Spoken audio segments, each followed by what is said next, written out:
Vou compartilhar a tela e a gente começa a compartilhar, a gravar, tá?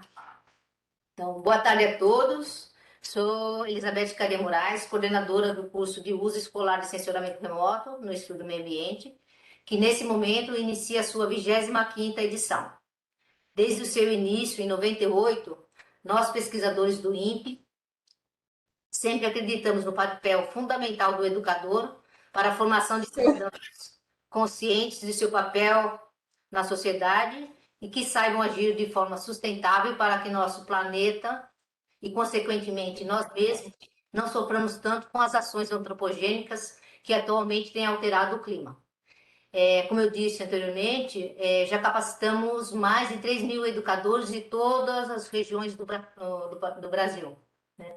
E é através da educação básica de qualidade que dissemine o conhecimento, o desenvolvimento e os avanços científicos que nossa nação poderá prosperar, dando às futuras gerações a oportunidade de ter uma vida melhor e assim diminuir as diferenças sociais.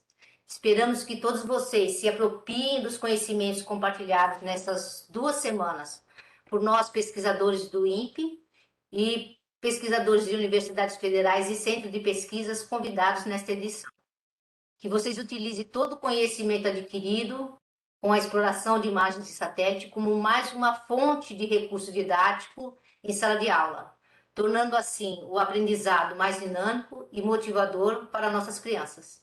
Sejam todos bem-vindos e façam o máximo proveito desse curso. Eu queria agradecer ao Dr. Giovanni de antemão, e eu passo a palavra para ele, que é o meu coordenador geral de Ciências da Terra, Dr. Gilvan Sampaio de Oliveira, aqui representando o diretor do INPE, Dr. Clésio Marcos Nardim, que está de férias. Obrigado, Gilvan, por ceder um tempinho para fazer a nossa abertura. Obrigado, boa tarde a todos. Prazer estar aqui. Infelizmente, o nosso diretor, Dr. Clésio Marco de Nardim, não pôde estar comparecer aqui.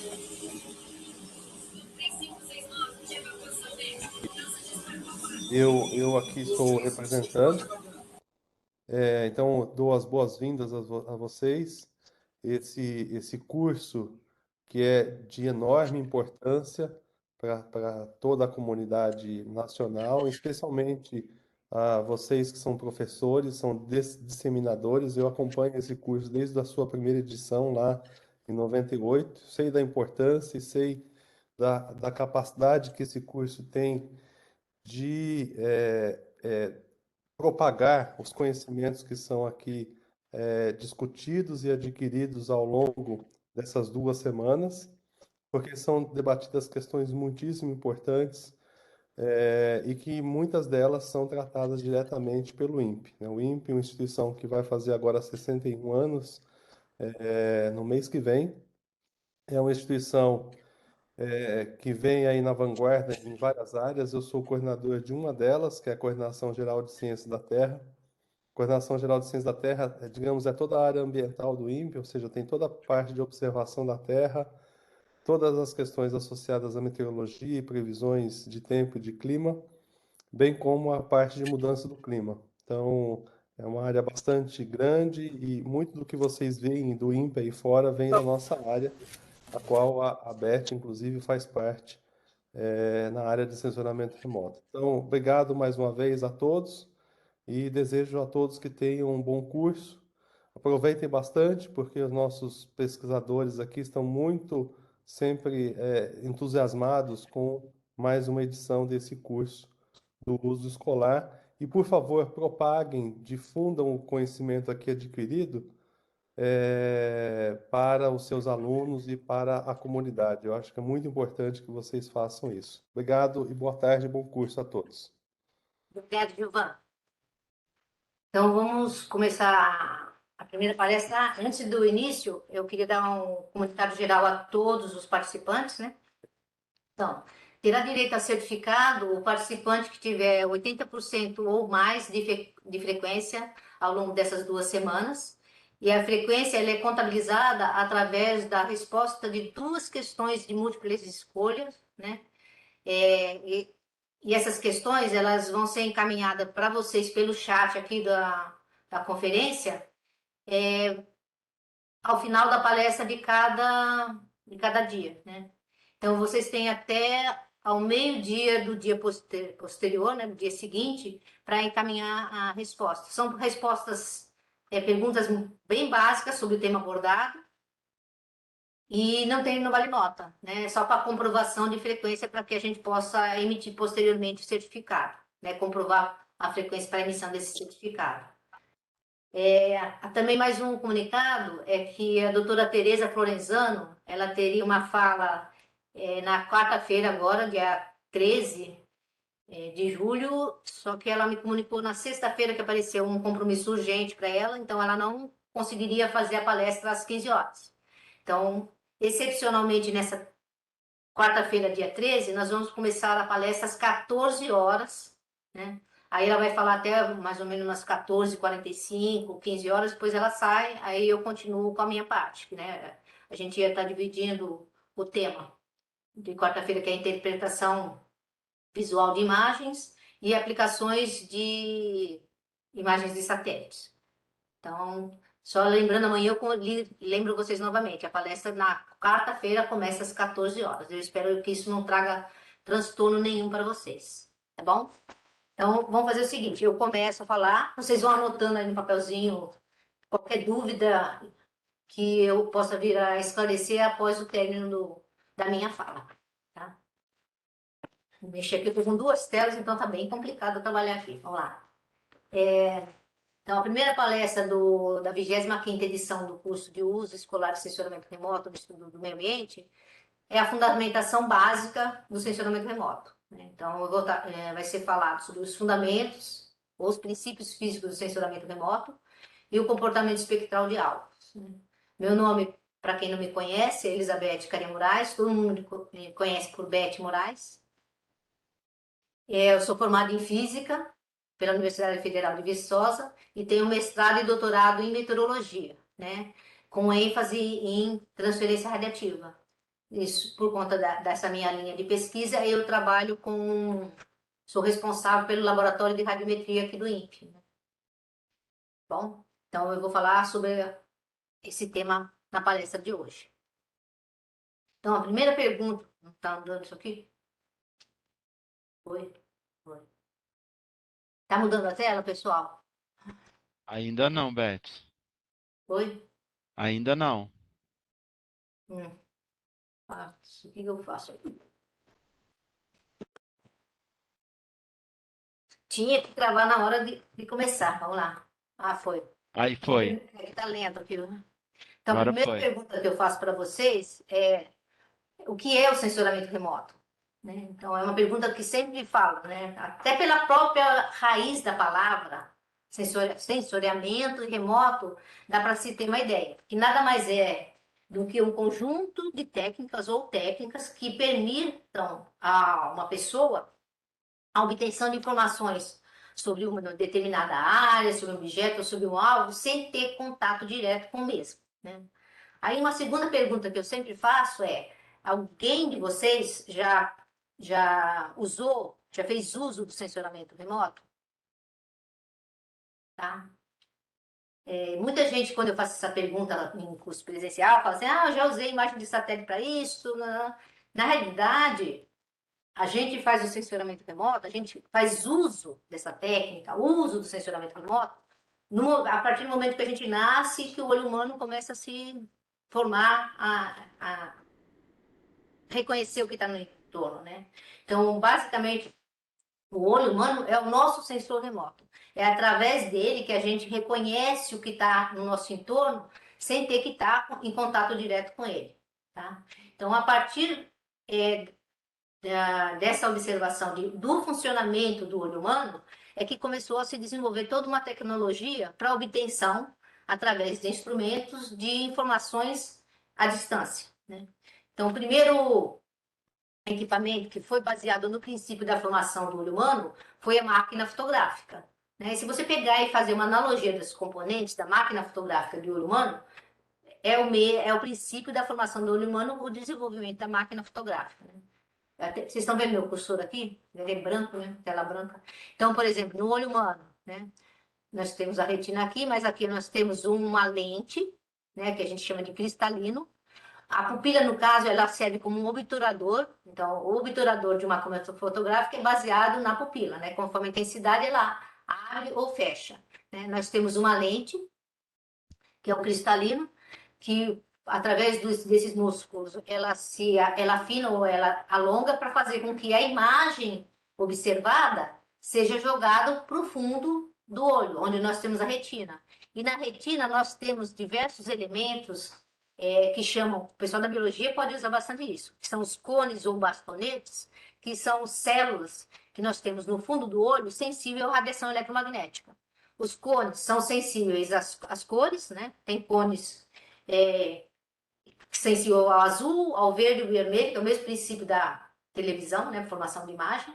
E os bastonetes, eles são sensíveis à radiação com baixa intensidade. Então, por exemplo, à luz do dia ou com uma luz artificial, os cones que são ativados. Quando a gente entra, por exemplo, num ambiente escuro, quem é ativado são os bastonetes. Então, os bastonetes, eles detectam o vulto ou objeto com pequena iluminação, né? Então, são esses elementos. A mesma coisa aqui na máquina fotográfica, nós temos o diafragma, que faz o papel da pupila, abrindo e diminuindo conforme a intensidade de energia. Nós temos uma lente que vai fazer com que a energia que passe por esse diafragma seja jogada no fundo no filme, né? No caso, uma película aqui, né? E que essa película seja sensibilizada por essa radiação, né? Então, a película ela faz o mesmo papel dos cones ou dos bastonetes. E a partir do momento que a gente revela esse filme, ou através, atualmente, né, com as câmeras digitais, a gente tem a formação de uma imagem. Que no caso do olho humano, essas informações obtidas pelos cones de bastonetes, eles são transmitidos para o cérebro, que vai fazer a decodificação daquela informação através do nervo óptico, tá? Então, é equivalente. Então, isso é a comparação do desenvolvimento de câmera fotográfica com o olho humano. E depois do desenvolvimento das câmeras fotográficas, houve um desenvolvimento ainda maior para a área científica, que são os radiômetros, ou também chamados sensores. Radiômetros são elementos, são equipamentos sensíveis à radiação eletromagnética, capazes de obter informações sobre os diversos elementos de interesse, né? E é o mesmo princípio baseado no olho humano, né? Então, todos aqueles elementos, por exemplo, num radiômetro, são equipamentos capazes de medir a radiação eletromagnética. Eu vou ouvir falar que é isso, porque tudo que a gente enxerga é proveniente da radiação eletromagnética, né? Então, nós temos aqui a abertura do equipamento, um coletor no radiômetro, que faz com que toda energia que chega refletida ou emitida pela superfície numa determinada área, convirja para uma determinada parte interna do meu equipamento, onde quem vai ser sensível a essa energia são os detectores. Mas entre a lente, né, o coletor e o detetor, é ajustado em alguns equipamentos um filtro. O que esse filtro faz? Ele vai selecionar qual radiação eletromagnética vai sensibilizar o detetor, né? Então, essa energia que sensibiliza o detetor vai gerar um sinal que é processado, como se fosse o nosso nervo óptico, né? E depois a gente gera um dado de saída, ou de forma gráfica, ou de tabela, ou com uma imagem, no caso. Tá bom? Então, essa seria o processamento do meu sinal. Então, basicamente, a gente faz uma analogia de cada elemento do olho humano para o desenvolvimento ou de máquina fotográfica e depois, com o avanço da tecnologia, o desenvolvimento de radiômetros ou espectroradiômetros, que são colocados no ar, né, para você monitorar um determinado alvo a uma dada distância, né, depende da plataforma que a gente utilizar para colocar o dado. No caso de satélites, são radiômetros ou espectroradiômetros colocados orbitalmente. Então, baseado no princípio do olho humano, foi desenvolvido primeiramente as câmeras fotográficas, né? Aí o homem, para reconhecimento de uma dada área ou de uma cidade, inicialmente era mais para estudo de cidade, ele precisava ter uma visão mais alta, né? Ele colocava a câmera em tripé depois em mastro, porque quanto mais ele subia com aquele equipamento, maior era a área de análise, né? Então, para obter uma maior análise de uma cidade, por exemplo, eles colocavam aqui nessa figura a câmera fotográfica no peito de um pombo, né? O pombo saía sobrevoando e a máquina ia disparando e queimando o filme, né? Quando o pombo pousava, nossa, o filme era revelado e aí você tinha informações sobre a área de voo do pássaro, né? Sem controle de que para onde ele está voando, né? Então, nós podíamos, depois do avanço e desenvolvimento de novos instrumentos, né? Câmera fotográfica te dá informação somente numa pequena faixa do espectro que a gente chama de visível, onde a gente consegue definir as cores, tá? E foi com o desenvolvimento da tecnologia foi criado radiômetros ou espectroradiômetros que detecta a radiação eletromagnética ao longo de todo o espectro solar ou de todo o espectro de emissão da Terra, né?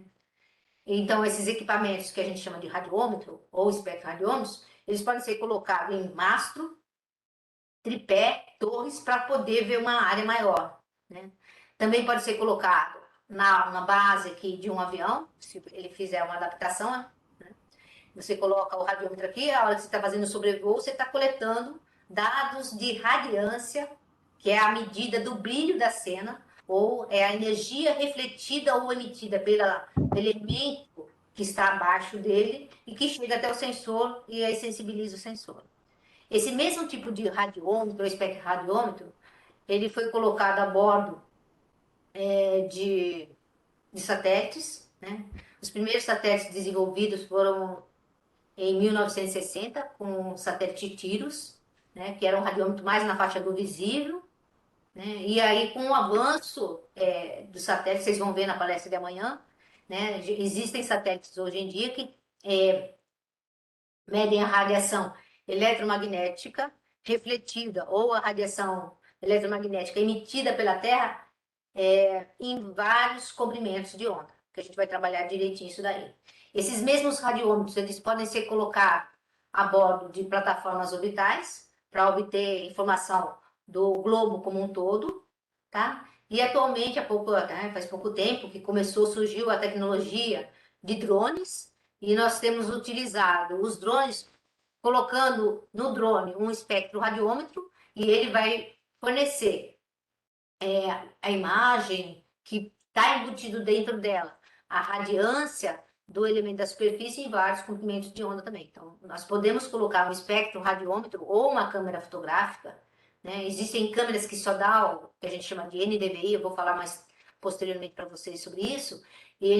Na área que ele faz o sobrevoo, ele vai coletando essas informações de, de campo, né? Da área de interesse, ou de agricultura, ou de floresta, ou da área que ele estiver analisando. Tá? Então, isso é a maneira como a gente faz o monitoramento de uma determinada área para fins de reconhecer à distância as características físico, químico e biológica do objeto em questão que está sendo estudado. Então, através do sensoriamento remoto, nós podemos aplicar essa tecnologia, né, da obtenção de imagens tanto da superfície como da atmosfera. Em geral, quando a gente está focando a atmosfera, a aplicação seria mais aplicação de meteorologia, né? Estudo de deslocamento de massa de ar, de poluição, né? Concentração de alguns gases do efeito estufa, depende do interesse. Então, existem satélites dedicados ao estudo da atmosfera, que são os satélites geoestacionários. Eu não vou entrar em detalhe, porque o Guilherme amanhã vai falar isso para vocês. E tem os satélites dedicados ao estudo dos recursos na superfície, os recursos naturais da superfície, que são chamados de satélites de sensoriamento remoto. Então, existe uma pequena... Ambos são satélites ambientais, os geoestacionários mais focados para o estudo da atmosfera e os satélites de sensoriamento remoto, geralmente são satélites de órbita mais baixa do que os satélites geoestacionários, que estão a 36 mil quilômetros da superfície, né? Então, e os satélites de órbita mais baixa são os satélites, como que eu posso falar? Heliosíncronos ou de órbita polar. né, que faz movimento de polo a polo. E a partir do momento que ele vai estar monitorando, ele vai obtendo informação sobre a área que está visualizando. Tá? Então, esses satélites de sensoramento remoto, eles possuem uma melhor resolução espacial, os elementos são menores, e com isso a gente consegue diferenciar melhor os elementos na superfície terrestre. Não vou entrar muito em detalhes, senão eu invado o tema do Guilherme. Então, existem vários tipos de satélite orbitando o nosso planeta, uns dedicados ao estudo da superfície, outros dedicados ao estudo da atmosfera. Tá? Então, eu vou, nessa parte do curso, eu vou trabalhar com vocês, mas os satélites voltados à pesquisa ou a coleta de dados na faixa do espectro óptico. O que é o espectro óptico? O espectro óptico ele trabalha com a energia que é refletida do Sol ou a energia que é emitida pela Terra que chega no espaço. O satélite estando no espaço, ele coleta essa informação. Tá? E é essa imagem que a gente trabalha. Então, as imagens de satélite, elas já tem se mostrado, até por fala de educadores que participaram desses eventos, ela é um recurso didático não tradicional que favorece a obtenção de informações multidisciplinares. Você pode aplicar ela em vários campos de pesquisa. História, matemática, eu já vi aplicações, né? Por parte de vocês, educadores, na área de história, matemática, física, ciências, biologia, geografia, não precisa nem falar, geografia é muito. Na parte de estudos ambientais, da parte social também, né? Estudos sociais você pode vir a utilizar. Depende, até professor de música, como eu disse, depende muito da criatividade do educador, dele poder explorar essa informação. Então, ela tem caráter multidisciplinar, e ela pode ser trabalhada em um determinado tema com uma mesma área, uma mesma imagem, sendo trabalhado diversas áreas ao mesmo tempo. Então, as características extraídas de imagens de satélites ambientais podem ser utilizadas com finalidades múltiplas, servindo praticamente a todas as áreas que estudam a superfície terrestre ou os fenômenos atmosféricos.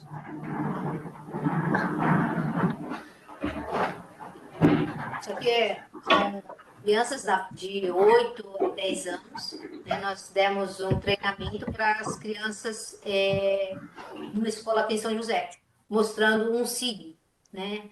E realmente foi muito gratificante, porque as crianças se mostraram totalmente envolvidas em dar uma imagem da sua região, eles tentarem identificar seu bairro, sua escola e as coisas que eles conheciam. Então, as imagens de satélites ambientais se destacam da maioria dos recursos didáticos tradicionais por oferecer uma visão espacial de grande a pequena extensão territorial. Então, eu posso trabalhar com imagens...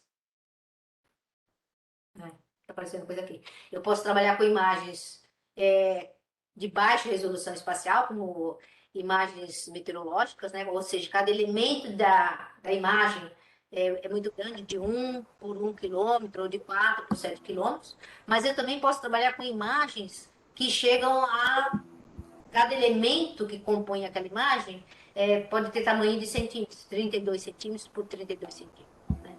Aí eu consigo ter detalhes, riqueza de detalhes muito grande para analisar a imagem. Mudando a tela, está demorando. Ai. Gente, como é que isso? Só está travando aqui. Eu tenho que passar a apresentação para o meu computador. Ai. Foi. Ai. Agora vai.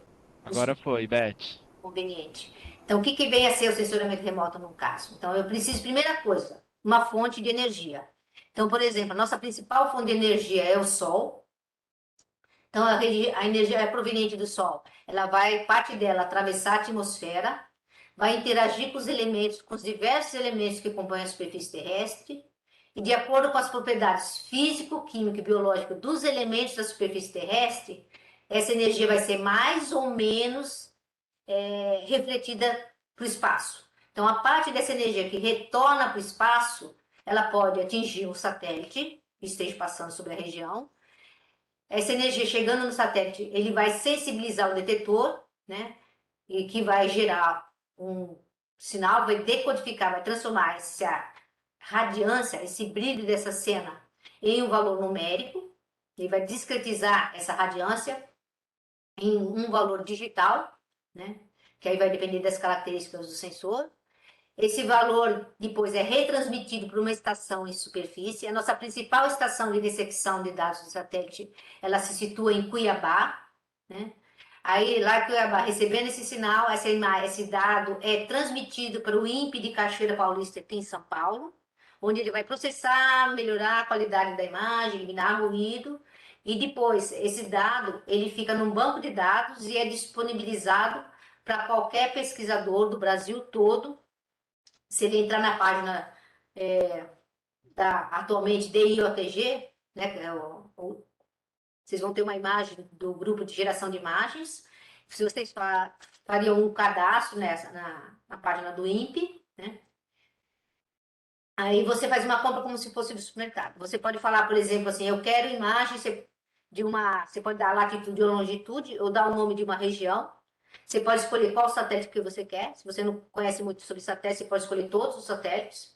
Então, você dado uma latitude ou longitude, ou o nome de uma região, ele vai mostrar uma lista, e aí você define um período, ele vai mostrar uma lista de todas as imagens que estão disponibilizadas, que estão armazenadas desde 1972, tá? Aí você escolhe a imagem que você quer, coloca como se fosse uma compra de internet. Você coloca no carrinho, né? E encaminha lá dá um enter. Cerca de 8 minutos você vai receber uma mensagem no seu computador para você dar um download em todas as imagens que você selecionou, tá? Aí as imagens, elas vêm, vocês vão ver ao longo dessa palestra hoje, elas vêm em tons de cinza, né? Cada passagem de satélite, dependendo da característica de satélite, pode vir cinco cenas, sobre a mesma área, ou 36 cenas, vai depender do satélite, né? Cada satélite tem um número de imagiador. Então, todas as imagens estão disponibilizadas, aí o usuário, usando um SIG, ele trabalha a imagem de forma a explorar e fazer ela ficar colorida, ou explorar o interesse dele, né? O que é da pesquisa dele. E como se dá essa propagação dessa energia que eu estou falando? Na realidade, a gente tem 3 maneiras de fazer a propagação de energia. Quem é da física sabe bastante, né? A gente pode propagar a energia através da condução. O que é a condução? É o aquecimento dado o contato de molécula a molécula, tá? Então, a partir do momento que eu estou aquecendo o começo aqui de uma barra de ferro, então essa molécula vai aquecer do lado, vai aquecendo, então essa energia vai sendo transmitida para toda a barra depois de um determinado tempo da exposição ao calor. Então, esse é o processo de condução. Um outro processo é convecção. A convecção faz o quê? Com que o ar sendo aquecido, ar aquecido ele fica mais leve, menos denso, e ele tende a subir. E quando ele sobe, ele leva esse calor que ele acumulou. Então, a convecção é o deslocamento de energia através do deslocamento de matéria. Então, o ar menos denso, ele tende a subir, o ar mais denso, que é mais frio, tende a descer. E gerar esse movimento de ascensão ou de ascensão de ar quente, no caso, né? E um outro processo de transferência de energia é a radiação, no caso, radiação eletromagnética. Que a radiação eletromagnética, ela não precisa, a diferença dela com condução e convecção, é que ela não precisa de um meio para se propagar. Ela se propaga até no vácuo. Por isso que a energia do Sol, no caso, né, o Sol emite energia, dada a sua temperatura, em torno de 6.000 Kelvin. Ela vai emitir energia e essa energia ela chega até o nosso planeta, até o topo da atmosfera e chega até a superfície, tá? Então, boa parte da travessia da energia é no vácuo. Então, ela não precisa de um meio para se propagar. Ela se propaga através de ondas que a gente chama de ondas eletromagnéticas. Só para ter uma noção. Então, como que é gerada essa energia?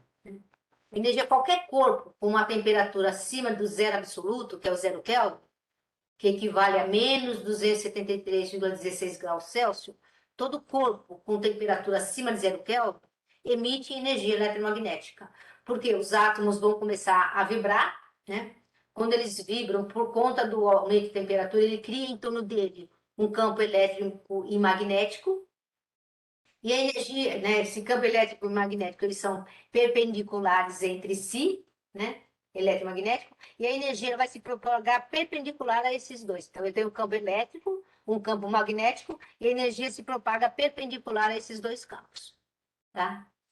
Mas isso aí, mais pessoal da física, você teria que aprofundar mais. Então, nossas principais fontes de energia,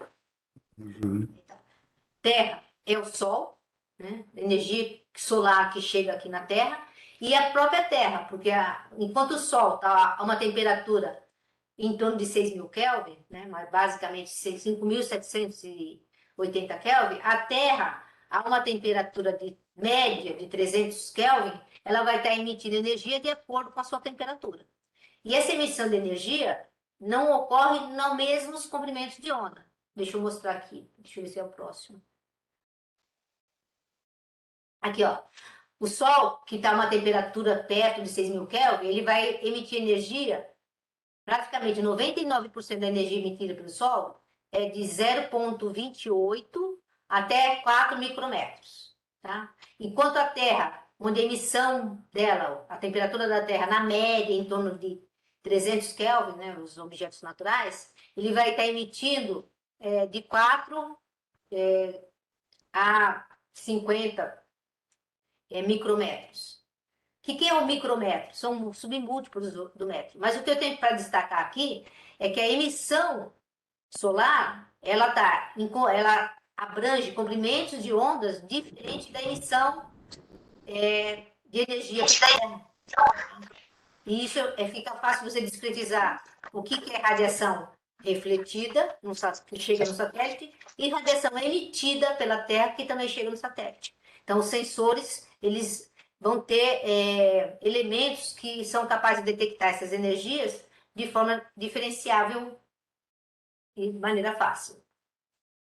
Então, como que se dá a propagação da energia? A energia, como eu falei, ela se propaga na forma de ondas.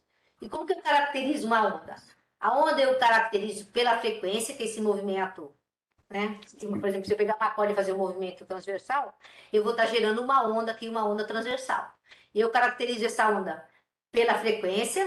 O que é frequência? Número de ciclos que eu dou a cada segundo. E pelo comprimento de onda. O que é o comprimento de onda? É a distância entre dois pontos consecutivos de uma onda. Aqui no caso, por exemplo, a distância entre... aqui, ó, esse aqui, ó, eu completei uma onda. Ou a distância entre dois máximos ou dois mínimos de uma onda, tá? Isso define o que vem a ser comprimento de onda. Então, observando o movimento de uma corda, aí eu pego e faço isso, ó. Um dos meninos, ele está fazendo movimento para cima e para baixo, então ele está fazendo com que eu estou colocando energia na beira de uma corda. Se vocês observarem, quando eu aplico uma determinada frequência, determinado número de ciclos num determinado intervalo de tempo, eu gero uma onda que vai ter um determinado comprimento.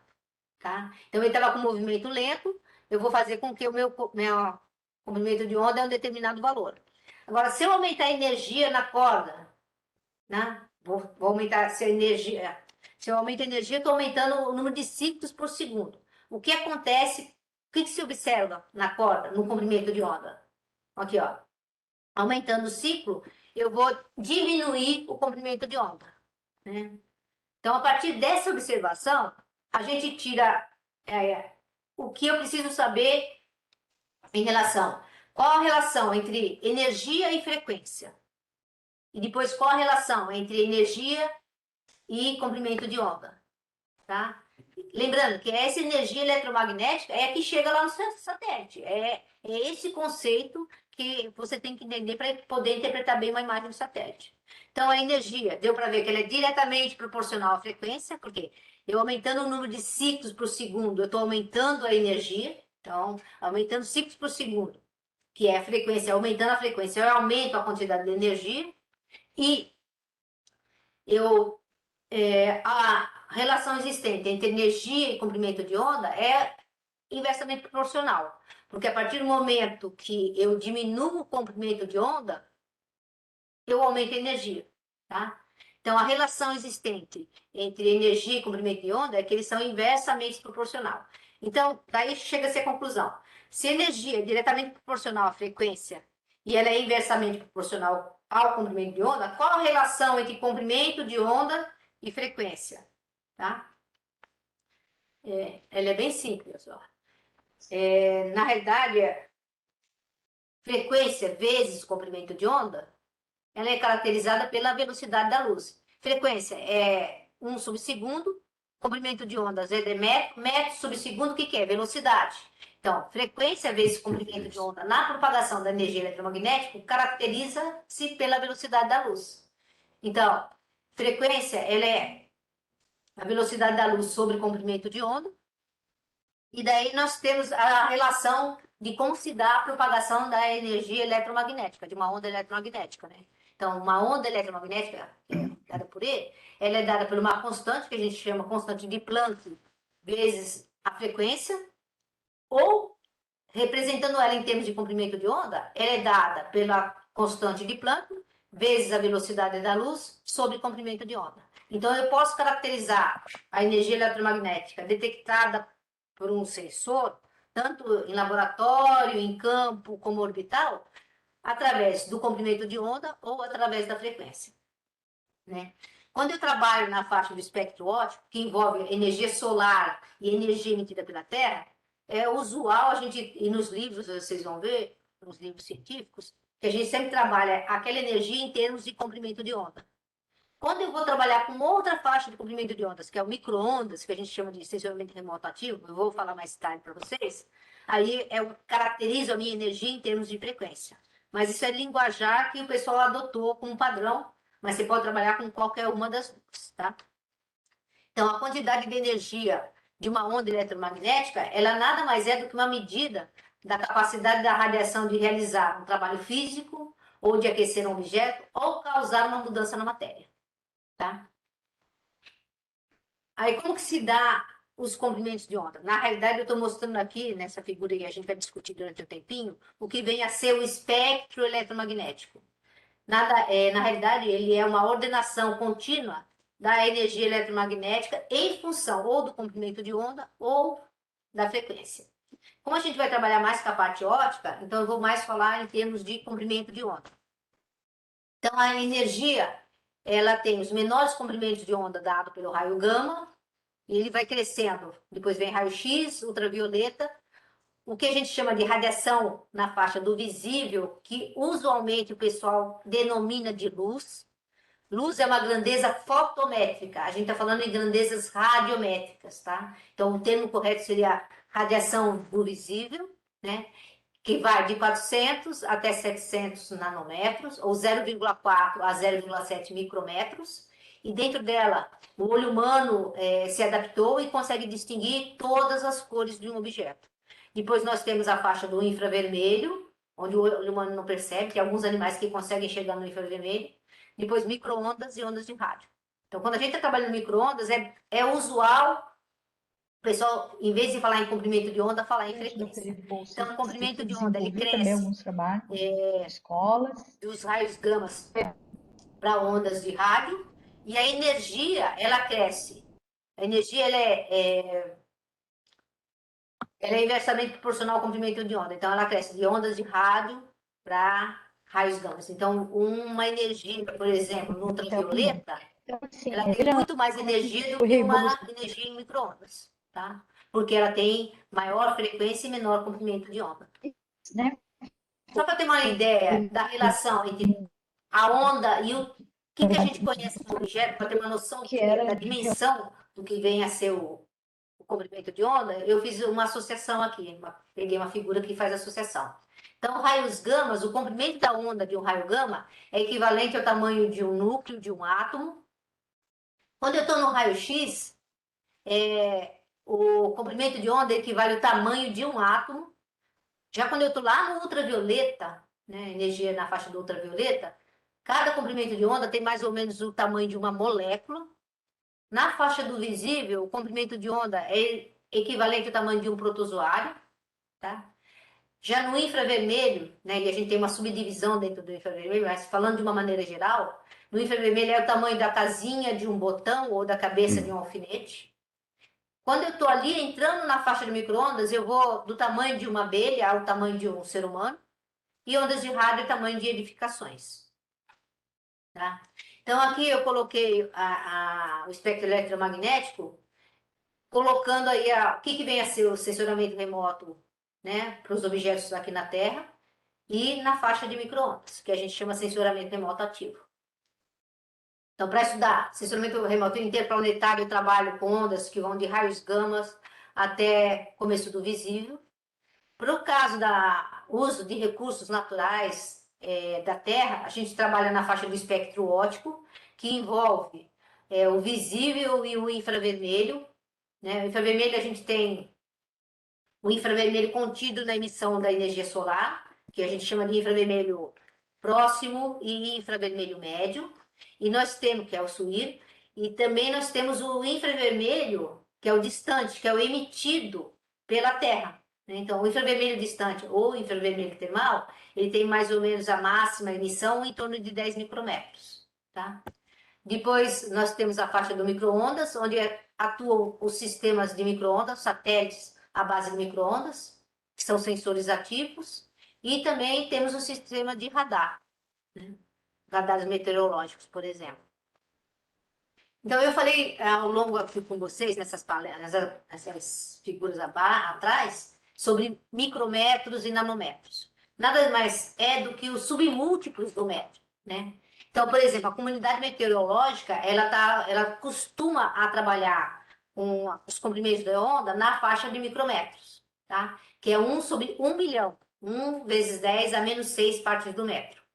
Já a comunidade que estava voltada para o sensoriamento remoto, eles já gostam de trabalhar com nanômetro, tá? Que é 1 por 1 bilhão, ou seja, 1 vezes 10 a menos 9 parte do metro, tá? Então, é questão de comunidade. Meteorologia, micrometros, sensoramento remoto, nanômetro. Se você pegar um livro de meteorologia para estudar, vai estar tudo em micrometros, a parte de energia eletromagnética. Se você pegar um livro de sensoramento remoto, aquele mesmo trabalho, aquela mesma área vai estar trabalhando tudo em nanômetro, né? A diferença entre os dois é da ordem de 10 a menos 3 metros.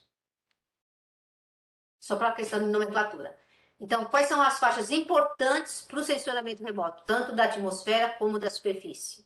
Então, nós temos o espectro óptico, que abrange todo o espectro solar, mais o espectro termal emitido pela Terra.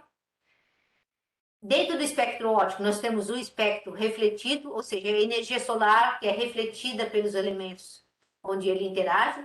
Aí ele é composto da energia na faixa do visível, radiação visível, que vai de 0,4 a 4 micrômetros, né? Tem alguns livros que vocês vão achar de 0,4 a 3 micrômetros, que são geralmente livros de sensoramento remoto.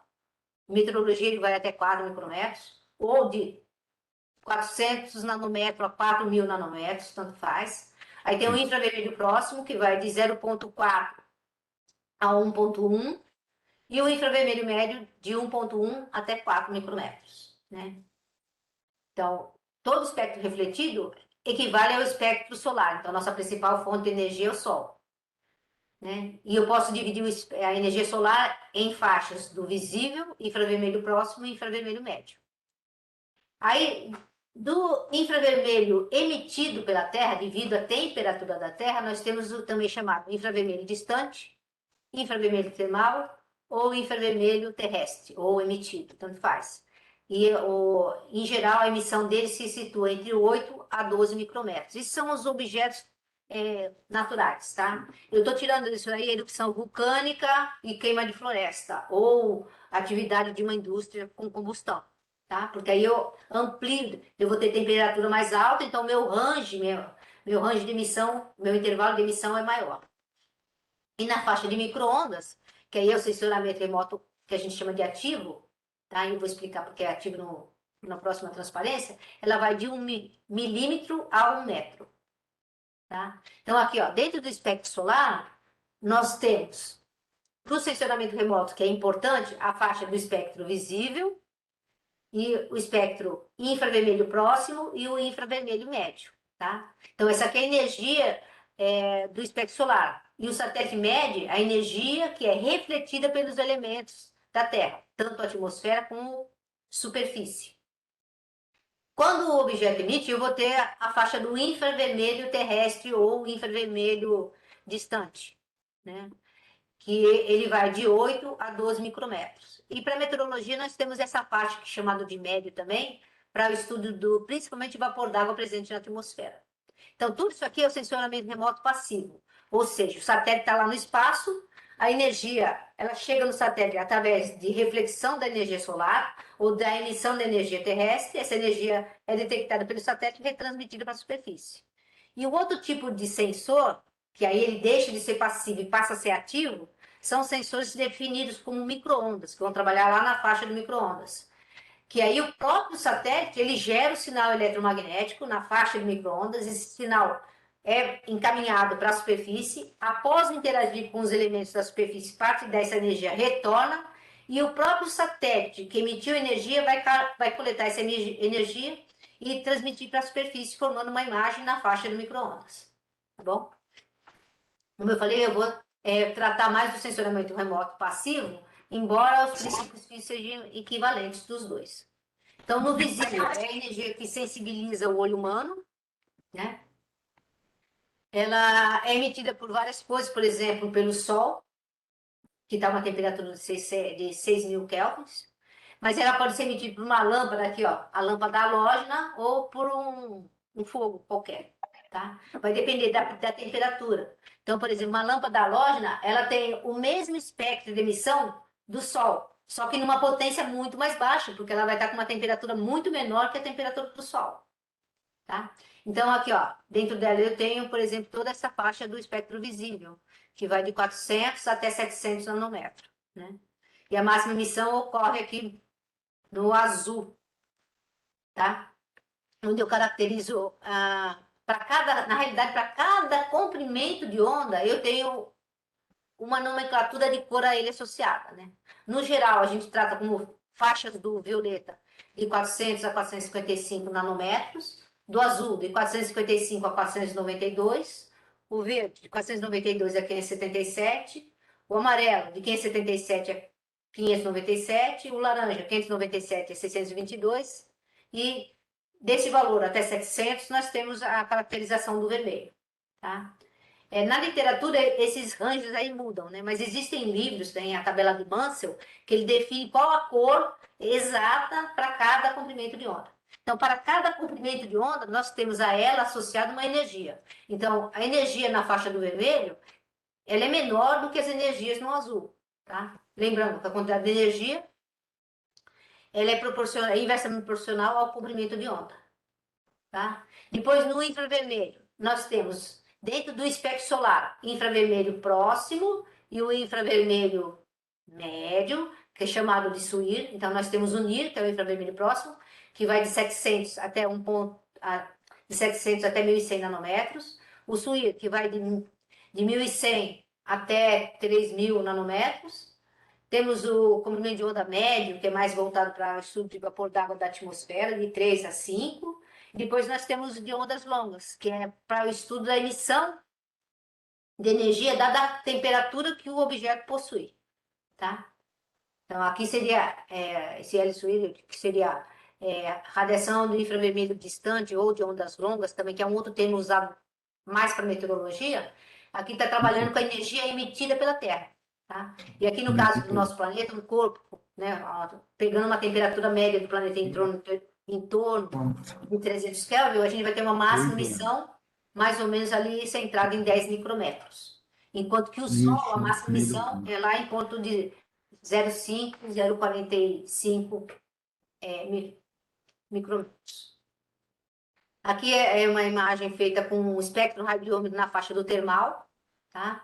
Então, foi feita aqui no laboratório, essa aqui lá, aqui no laboratório, tá? Então, eu transformo a minha radiância detectada pelo sensor, pela câmera termal, em temperatura, tá? Então, dada aqui, ó, temperatura média do corpo humano, aqui nesse caso, ele variou aqui, ó.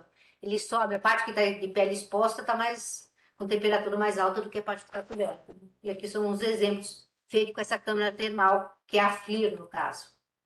Tá? Então, para poder o satélite receber energia, nós temos que entender como se dá o processo de interação da radiação eletromagnética com cada um dos elementos que o essa radiação interage. Então, por exemplo, da energia proveniente do Sol, a gente sabe que vem um pouco do ultravioleta, que não é muito usado para o sensoramento remoto, mais para meteorologia, mas para o sensoramento remoto nós temos a faixa do visível e o infravermelho, né? O infravermelho próximo e médio, né?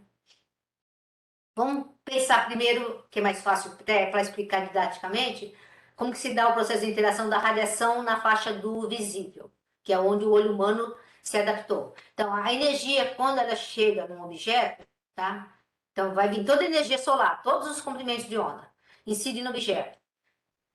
Dadas as características físico, químico, biológico desse objeto, parte dessa energia é refletida, volta para o mesmo hemisfério de incidência, tá? Então, se eu tiver um satélite no espaço, ele vai coletar essa energia.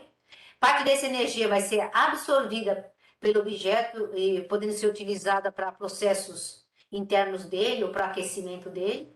E parte dessa energia consegue atravessar o objeto. Então, eu vou ter parte da energia sendo refletida, parte absorvida e parte transmitida, né? Isso aí, basicamente, eu estou descrevendo a lei de Kirchhoff. Então, dada uma energia que incide, ela sofre esses três processos: transmitância, absortância e reflectância. É a parte que é relacionada com a reflectância do objeto que vai gerar o sinal que é detectado pelo sensor.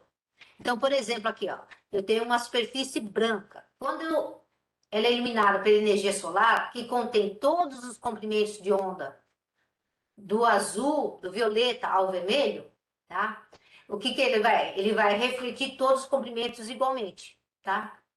E a gente sabe que a combinação de todas as cores, o olho humano interpreta como branco, tá? Então, a reflexão igual de todas as energias que estão sendo incidente, a reflexão delas igualmente, com as mesmas percentuais de cada cor, compõe o que o olho interpreta como branco.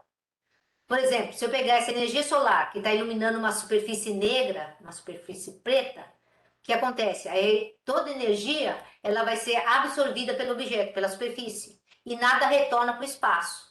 Então não adianta eu tentar observar essa informação. O satélite vai enxergar essa superfície como sem energia. E sem energia a gente atribui a cor preta para a cena, tá? A máxima energia a gente atribui branco, a mínima energia a gente atribui o valor preto numa cena de satélite. E, por exemplo, aqui, ó, eu tenho uma superfície vermelha, vai chegar energia de todos os comprimentos de onda. Eu vou estar enxergando essa superfície vermelha. Por quê? Embora ela possa estar até emitindo um pouco os outros comprimentos de onda, a máxima emissão dessa superfície ocorre no comprimento de onda no vermelho. Por isso que a gente enxerga ela com vermelho. E assim se faz quando eu tenho um sol iluminando, por exemplo, uma vegetação. Eu vou enxergar a folha verde porque ela reflete mais na faixa do visível o verde. E a flor dela vai refletir vermelho porque a flor, né, dadas as propriedades físico, químico e biológicas, ela vai estar refletindo mais a cor vermelha na faixa do visível. Quando eu vou trabalhar no infravermelho próximo e médio, as coisas mudam, tá? E é importante essa mudança, para a gente é bem importante. Então, aqui eu tenho energia solar chegando numa uva, eu enxergo ela o quê? Roxa, porque ela é a cor que mais é refletida dentro do espectro visível. A banana amarelo, o brócolis verde, o moranguinho eu enxergo vermelho. Então, eu vou enxergar a cor que permite que haja maior reflexão no visível, tá bem claro. A flor branca, como ela vai refletir igualmente todos os comprimentos de onda, eu vou enxergar ela, interpretar aquilo, aquela energia refletida, o meu cérebro interpreta como branco. E quando, por exemplo, a jabuticaba, que vai absorver toda a energia que incide nela, a ausência de sinal, o cérebro interpreta como preto. Falta de energia, preto, a gente associa a essa cor, né? E assim se dá. Então, eu tenho energia solar chegando no planeta, né? Essa energia, após atravessar a atmosfera, ela vai interagir com o corpo d'água, no caso aqui, com o mar, vai interagir com o solo molhado, que nesse caso está molhado, e com a vegetação. Ou seja, ela interage com cada um desses elementos. E dadas as propriedades físico, químico e biológico, cada um desses elementos vai refletir mais ou menos energia para o espaço. Se o sensor está lá no espaço, ele vai coletar o sinal daquela área. Então, dependendo do tamanho do meu pixel, do tamanho do meu elemento, ele pode só ver água, ou ele pode ver o valor médio da composição desses 3 elementos, que é isso que a gente vai discutir daqui a pouquinho. Se beber uma água.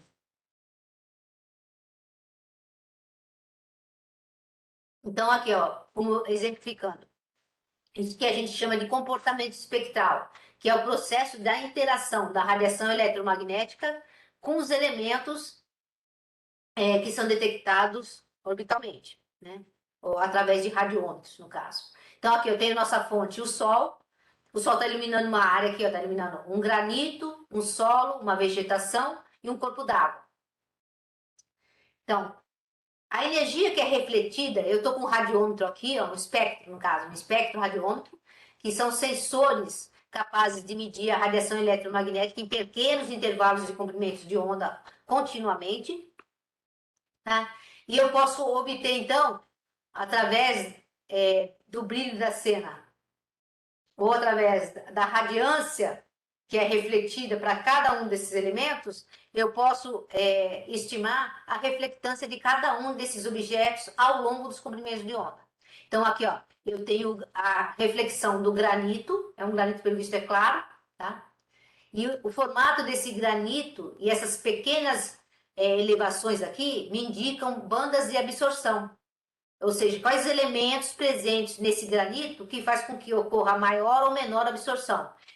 Sabendo o comprimento de onda, eu consigo caracterizar, um especialista em solo ou em rocha, ele consegue caracterizar qual mineral que está provocando aquela feição, aquela absorção. Tá? Mesma coisa para um solo, né? Nós temos uma variedade imensa de solo aqui no país, no Brasil, né? Que vai depender da constituição de cada solo.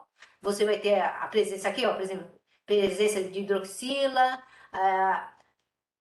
vai depender do solo aqui no caso, né? Aqui seria a reflectância, né? A radiação refletida, dada a propriedade, que a reflectância é uma propriedade do objeto. Então, dada a propriedade, a partir da radiância refletida, eu obtenho a reflectância, que é propriedade do objeto. Então, aqui, ó, uma vegetação. E aqui no visível, eu tenho esse comportamento, é onde o olho humano enxerga. Então, aonde o olho humano tem sensibilidade, ele detecta a cor que tem a maior sinal, maior energia. Maior energia, nesse caso, refletida, ocorre aqui, ó, no verde. Por isso que eu vou enxergar a vegetação como verde. Mas, no infravermelho é onde eu tenho o maior sinal da vegetação. Tá? Então, se a gente enxergasse ao longo de todo o espectro eletromagnético, eu estaria enxergando no infravermelho. Só que o olho humano só está adaptado para a faixa do visível. Tá? Mas a vegetação, o maior sinal da vegetação ocorre no infravermelho. E depois ela diminui, né? E eu vou ter uma forte banda de absorção por conta da quantidade de água presente na folha, centrada em 1,4 e 1,9. Tá? E essa última curva aqui que está azul é um corpo d'água. Tá? E pelo formato da curva, dos elementos naturais, a água é o elemento que tem o menor reflectância, que absorve mais energia solar. Tá? E pelo formato da curva, eu posso falar que essa água não é uma água pura, porque uma água pura, ela tem resposta, ela reflete energia só na faixa do visível. Chega ali perto de 700, 800 é quase zero. Depois de 800, então, eu não tenho informação. Tá? A partir do momento que eu tenho contaminação da água, ou solo de suspensão, ou matéria orgânica, eu mudo essa reflectância. Vai depender da constituição do meu objeto. E aqui é uma figura que eu mostro no geral, né? Então, eu tenho a reflectância de uma nuvem, tá? Dos elementos do planeta Terra, é o que tem a maior reflectância, principalmente aqui na faixa do visível, né? E depois eu tenho aqui a curva de uma areia de praia, de uma vegetação. Ela sempre tem mais ou menos essa forma, esse formato, né? Cada um dos elementos mantém esse formato. Tanto é que um termo muito usual na comunidade de sensoriamento remoto é falar sobre a assinatura espectral de um alvo. Porque é como se fosse uma assinatura. A vegetação vai ter sempre um mesmo sinal, mesma assinatura. Tá? Então, por exemplo, se você tem a sua assinatura, se você assinar uma folha 10 vezes, não vai ser as 10 exatamente igual, mas elas são parecidas. Então, toda vegetação tem um formato, uma vegetação sadia vai ter sempre mais ou menos o mesmo formato, né? Então, E aqui é o corpo d'água, como eu falei, que é o elemento que tem a menor reflexão. É o elemento natural que tem o menor sinal. Então, numa imagem de satélite, é claro, por exemplo, que o que vai estar mais escuro vai ser a água e que vai estar mais claro. Se for uma imagem aqui, por exemplo, do visível de uma área que tem nuvem, a nuvem vai mandar em todos os comprimentos de onda. Eu só vou ver sinal da nuvem. Então, por exemplo, uma atmosfera sem nuvem, que é o que a gente quer para trabalhar com uma imagem de satélite, para reconhecer os elementos da superfície, eu sempre procuro uma imagem sem nuvem, porque a nuvem acaba mascarando as informações provenientes da superfície, tá? Então, aí eu teria aqui, por exemplo, no visível, a maior resposta da areia e a menor resposta aqui da vegetação, tá? Vamos pegar uma outra figura. E como que se dá esse processo da interação da radiação eletromagnética e por que que eu tenho esse formato, essa assinatura espectral ou esse espectro de reflectância? Aqui, por exemplo, na faixa do visível, quando eu estou trabalhando uma vegetação sadia, quem responde pelo processo da interação da vegetação com a radiação eletromagnética é os pigmentos da vegetação, ou seja, são a clorofila e os carotenoides, que eles são responsáveis pela fotossíntese. Então, ele precisa absorver energia para gerar o alimento da planta, tá? Então, eu tenho forte absorção da energia para uma folha sadia verde, uma forte absorção no azul, uma menor, né, mas também forte absorção no vermelho e uma menor absorção no verde. Então, o verde é aonde reflete mais, por isso que a gente enxerga a planta como verde. Isso na faixa do espectro visível. Quando eu vou para o espectro infravermelho próximo, quem responde pela reflexão da energia eletromagnética é a estrutura foliar da planta. É como que está o parênquima palissálico, o parênquima esponjoso, quantidade de água ou de espaço, espaço de ar intermolecular dentro da folha, tá? É isso que vai me dar a resposta na faixa do infravermelho próximo. É como que está a composição física e química de uma folha, né? A estrutura foliar dela. E no infravermelho médio, que é acima de 1,1, nós temos duas bandas fortes de absorção de água. Então, por exemplo, quanto mais água tiver uma vegetação, maior a quantidade de água dela. Então, por exemplo, se eu tiver uma vegetação e essa banda, essa feição estiver rasa, isso indica que a vegetação está com falta de água, está precisando molhar determinada cultura, tá? E no caso de uma rocha, eu tenho, depende de cada tipo de rocha, eu vou ter uma assinatura espectral, ou seja, um espectro de reflectância, e dependendo do formato dela, um especialista em mineralogia consegue identificar a composição daquela rocha. Por exemplo, esse tipo de curvatura numa rocha indica a presença de ferro mais e ferro 3+. Então, se essa aqui, por exemplo, o andesita, ele tem menos ferro do que um folheiro, tá? Essas duas bandas aqui, ó, que ocorrem 1,4 e 1,9, são presenças, ó, eu estou falando em rocha, tá? É presença de água na rocha. Aí alguém poderia perguntar, mas água na rocha? Não estou com uma rocha molhada, não. Eu estou com uma rocha seca e vou fazer a radiometria dessa rocha, né? Eu pego a radiância, eu tenho uma fonte de iluminação, no caso do sol, uma lâmpada halógena, e pego a energia que está sendo refletida. A partir dela, eu obtenho a reflectância. Então, essas bandas de feições aqui, que é devido à presença de água na rocha, aí seria a água na forma de cristal, tá? Não é água líquida, tá bom? E depois eu tenho, por exemplo, uma pequena bandinha aqui, eu tenho várias oxilas, hidroxilas, né? Aí um especialista em rocha pode identificar o mineral. Aqui é um exemplo também, ó, de 3 estágios, é a mesma vegetação, em 3 estágios de idade. Eu tenho uma vegetação sadia, uma que está começando a estressar ou envelhecer, e uma totalmente senescente, né? Então, ó, tem uma vegetação... Ai, peraí, ele mudou sozinho. Uma vegetação sadia, ela está começando, aqui, ó, a envelhecer. Não, aqui é uma folha vermelha. Estressada e depois ela em senescência. Esse amarelo aqui está em senescência. Não, essa marrom está em senescência. Essa aqui está começando a ter algum estresse dela. Então, o que que ocorre com a vegetação sadia aqui, ó? Alta absorção devido à clorofila, alta absorção do vermelho devido a carotenoides. Então, eu vou enxergar ela como verde, porque a máxima reflexão dela ocorre no verde. E no infravermelho próximo, ela tem uma resposta muito alta, tá? Quando eu pego a folha que está estressada, ela está sofrendo alguma alteração nela, pode ser até por deficiência de nutrientes, mas ela está mantendo basicamente a quantidade de clorofila, mas o carotenoide dela está bem abaixo, o que faz com que ela tenha menos absorção no vermelho, tá? Então, ela vai ter uma reflexão no vermelho que, combinado com a alta reflexão também do verde, vai me dar um tom amarelado da planta. E, novamente, em termos de estrutura foliar dela, ela não está sofrendo muita alteração ainda. Agora, quando eu pego uma planta em senescência, eu não tenho mais forte absorção do azul pela clorofila, porque a clorofila está morrendo. Eu tenho grande perda de carotenoides, tá? Então, ela vai mudar a sua tonalidade, porque ela está com problema de estresse hídrico e a estrutura foliar dela, ela vai ficando ressecada, ela vai ficando mais compactada, fazendo com que a reflexão dela no infravermelho próximo diminua. Então, através da diferença, principalmente aqui no infravermelho próximo, ó, tem uma grande diferença de reflectância, eu posso ver o estágio de uma planta, se ela está em senescência ou não.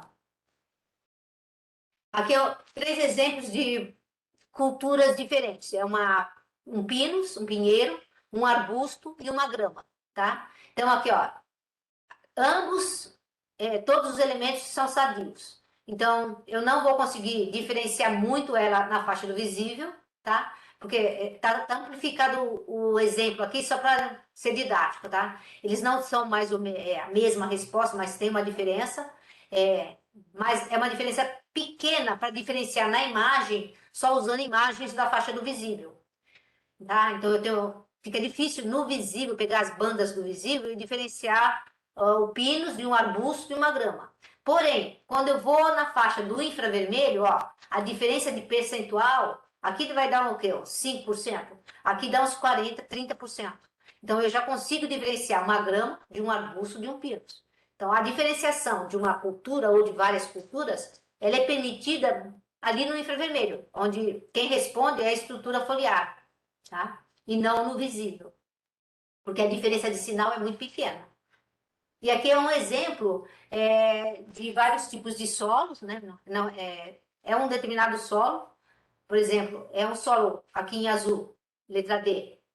É o mesmo solo, a D e a E, sendo que o E ele é rico, muito rico em ferro, e a D tem pouco ferro. Ah, não, a D tem ferro, só que essa espectro de reflectância do solo E, ele foi com muito ferro. Então, ele aumenta a concavidade aqui e abaixa o sinal dela ao longo do espectro, tá?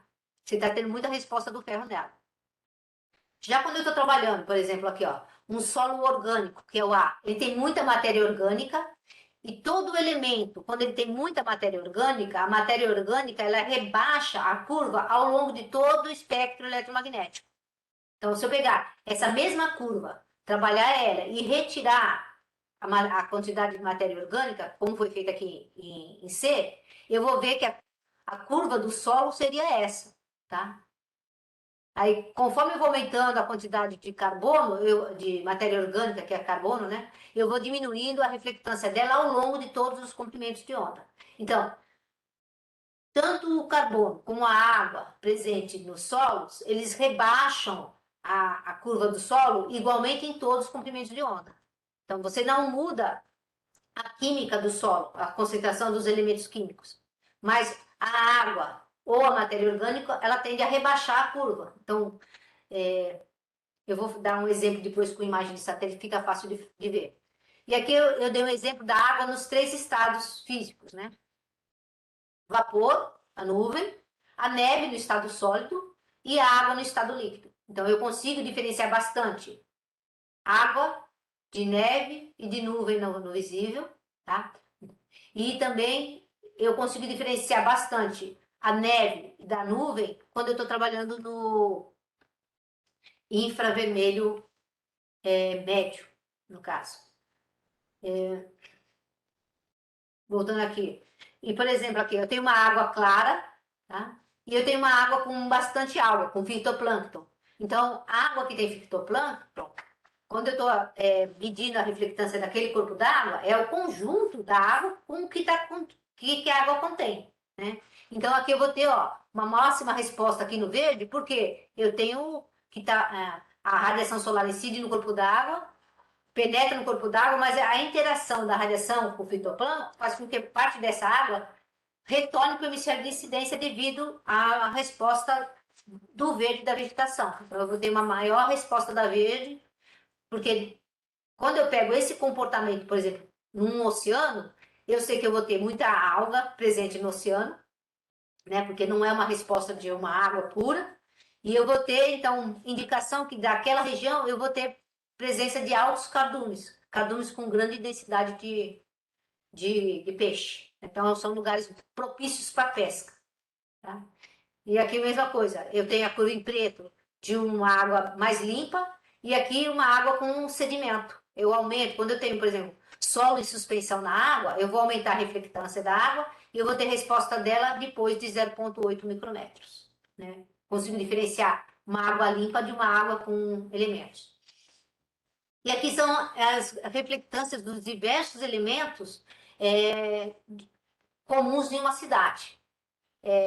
Telha asfáltica, grama sintética, asfalto, tijolo, concreto, ardósia, né, grama em senescência, grama sadia. E essas reflectâncias me indicam o que o satélite vai estar vendo.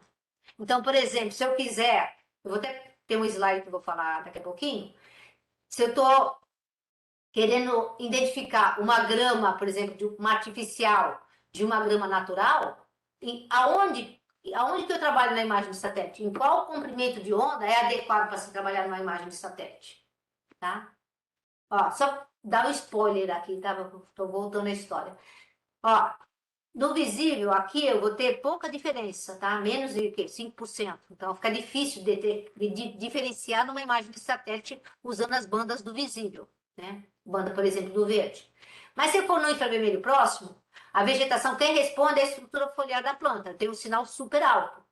Enquanto que uma grama sintética, olha aqui, ó, eu vou ter menos de 10%, é um sinal muito baixo. Então, eu tenho uma amplitude muito grande de diferença do sinal de uma grama natural de uma sintética. Então, no visível, embora a gente não diferencie essas duas, quando eu vou trabalhar na faixa do infravermelho, eu consigo separar esses dois elementos de forma bem tranquila. Tá? E, na realidade, quando eu pego o radiômetro ou o espectroradiômetro, eu posso trabalhar um objeto, conhecer as características físico, químico e biológico do objeto através da medida em campo, né, da radiância, do brilho da cena em campo ou em laboratório. Né? Em laboratório eu uso uma lâmpada artificial, que são lâmpadas halógenas, que tem toda a energia do espectro solar, né, em todas as faixas do espectro solar, só com uma intensidade baixa. Em campo eu uso energia solar. Eu posso pegar esse espectroradiômetro, colocar em plataformas aéreas ou em plataformas orbitais para obter a informação sobre o mesmo elemento. Então, as medidas feitas em campo ou em laboratório, elas são muito utilizadas para fins de pesquisas para validar aquilo que eu estou identificando numa imagem de satélite, tá? Para corrigir. Deixa eu voltar aqui. Nossa, vou tentar correr um pouquinho aqui. Eu vou entrar um pouquinho na meteorologia, porque nós não vamos conseguir ter uma palestra sobre mudanças climáticas. Eu vou falar uns 10 minutinhos sobre esse assunto. Eu adoro meu tema de doutorado, tá? Então, nós vimos que a radiação, para chegar no satélite, se ela é proveniente do Sol, ela vai ter que atravessar a atmosfera, interagir com o objeto e retornar para o espaço novamente. Então, ela vai ter que atravessar a atmosfera para chegar na superfície e depois atravessar a atmosfera de novo. Então, dependendo da constituição da atmosfera, eu posso ter interação da radiação eletromagnética com os comprimentos de onda. Então, na atmosfera nós temos, embora ela seja relativamente fina em relação ao diâmetro do planeta, boa parte da nossa massa de ar, ela se situa aqui na troposfera, né? Somente o ozônio que fica lá em torno de 25 quilômetros, né? O resto de toda a massa de ar que interage com a radiação eletromagnética está mais próximo da superfície, está na troposfera, tá? Então, a atmosfera, ela tem gases que a gente chama gases radiativamente ativos, que interagem com a radiação eletromagnética de forma diferenciada. Então, ela pode interagir num determinado comprimento de onda e não interagir no outro. Tanto se for para a energia solar ou para a energia terrestre. Tá? Então, eu tenho que ver em qual comprimento de onda e ver se existe algum gás que interage com aquela energia. Isso eu vou mostrar até por que depois. Então, por exemplo, o que a gente chama o processo de interação desses gases naturais ou desses gases presentes na atmosfera, a gente fala que esses gases eles se comportam como se fosse uma estufa. Daí vem o nome que a gente fala gases do efeito estufa. O que seria isso? Então, existem gases na atmosfera que deixam a radiação solar passar, tá? Aí a radiação solar interage com os objetos aqui, parte dessa energia vai retornar por reflectância para a atmosfera e parte consegue passar, parte fica retida na atmosfera. Então a atmosfera ela pode absorver parte dessa energia, que faz com que essa energia que está sendo retida venha contribuir para o aquecimento do planeta como um todo, tá? Mas boa parte da energia solar consegue atravessar essa janela, tá? Ou consegue atravessar a atmosfera. No caso da energia solar, no caso da energia emitida pela Terra, aí está relacionado com a temperatura dos corpos terrestres. Então, no infravermelho distante, parte dessa energia vai ser emitida, dada a temperatura do objeto, parte da energia é emitida para o espaço, tá? Mas os gases presentes na atmosfera, por exemplo, eles vão acabar retendo boa parte dessa energia que está sendo emitida pela superfície. Então, boa parte da energia emitida, ela fica retida na atmosfera, fazendo com que a atmosfera aumente sua temperatura e reemita novamente. Vai reemitir para o espaço e vai reemitir em direção da superfície, fazendo com que essa camada entre a atmosfera e a superfície vai aumentando a sua temperatura. Aumentando a sua temperatura, eu aumento a emissão da Terra e esse vai virando um ciclo que a gente chama de feedback positivo, uma retroalimentação positiva. Né? Então, aqui nós temos energia solar chegando, né? Nós temos alguns gases que interagem com a radiação solar, tá? Temos o ozônio, mais na faixa do ultravioleta, e temos também uma boa interação, e é um gás importante para o sensoramento remoto, o vapor d'água. O vapor d'água, ele absorve a radiação eletromagnética, mas ele absorve preferencialmente em alguns momentos, né? Então, alguns comprimentos de onda. Então, o vapor d'água presente na atmosfera, ele absorve toda a energia solar, ou quase toda a energia solar, na faixa de 1,4 e 1,9. Então, nessas faixas, não adianta eu colocar um sensor lá no espaço para medir a radiação eletromagnética, porque não vai chegar energia. Porque da energia solar em 1,4 e 1,9 que chega na superfície, boa parte é retido pelo vapor d'água da atmosfera, né? E a que chega vai interagir com o objeto e de novo vai refletir. E essa pouca percentual que chega, ao ser refletido, de novo ela vai ter que atravessar a atmosfera e vai ser absorvida novamente. Então, não vai chegar nada no topo da atmosfera. Então, sensores orbitais na faixa de 1,4 e 1,9 não faz sentido, porque a atmosfera retém toda a energia. Então, vapor d'água, como o metano, oxigênio, nitrogênio, gases carbônicos, são gases radiativamente ativos que eles interagem somente em alguns comprimentos de onda. Na faixa solar, nós temos uma contribuição razoável da absorção do ozônio, na faixa do ultravioleta, e na faixa do infravermelho, próximo e médio, quem atua é o vapor d'água. Os outros gases, a influência é muito pequena. Já quando eu estou na faixa da emissão terrestre, né, que é devido à temperatura dos objetos na Terra, esses outros gases, todos eles interagem radiativamente. Vai ter algum comprimento de onda que absorve muito da energia. Então, boa parte da energia emitida pela Terra fica retida principalmente pelo CO2 e pelo metano. Tá? Então, parte consegue atravessar a atmosfera e parte fica retida. Essa parte que é retida, ela aquece a atmosfera sendo aquecida, ela remite em direção ao espaço e em direção à superfície, fazendo com que essa temperatura da superfície venha a aumentar, que é o chamado efeito estufa dos gases. Aqui eu falei do Sol, né? Então, o Sol tem energia de 0,1 0,28 que a gente trabalha até mais ou menos 400 nanômetros, né? De 200 nanômetros até 400 nanômetros se dá a faixa do espectro ultravioleta, tá? Então, nós temos ultravioleta perto do visível, que é o ultravioleta A, que vai praticamente somente 5% é retido na atmosfera desse ultravioleta. Nós temos ultravioleta B, de 290 até 320. Na realidade, a atmosfera vai absorver 95% desse gás. Quem absorve principalmente é a camada de ozônio centrada lá na estratosfera, em 25 quilômetros. E nós temos o ultravioleta C, que são os menores comprimentos de onda, então eles têm maior poder de penetração e de destruição, tá? E ele é praticamente 100% retido na camada de ozônio. Por isso que existe um grupo de pesquisa na comunidade científica focada no estudo da camada de ozônio, né? Porque é um problema comum aqui no hemisfério sul, a gente ter um afinamento dessa camada, que tem que ter tomado cuidado, porque se você afina a camada, maior quantidade de energia passa. Sendo que tanto o ultravioleta C como o ultravioleta D, o C principalmente, são comprimentos de onda, a radiação nesses comprimentos de onda, elas são altamente nocivas a ser vivo. Elas destroem células vivas. Então, a vida na Terra só existe porque nós temos a camada de ozônio que filtra esses gases, tá?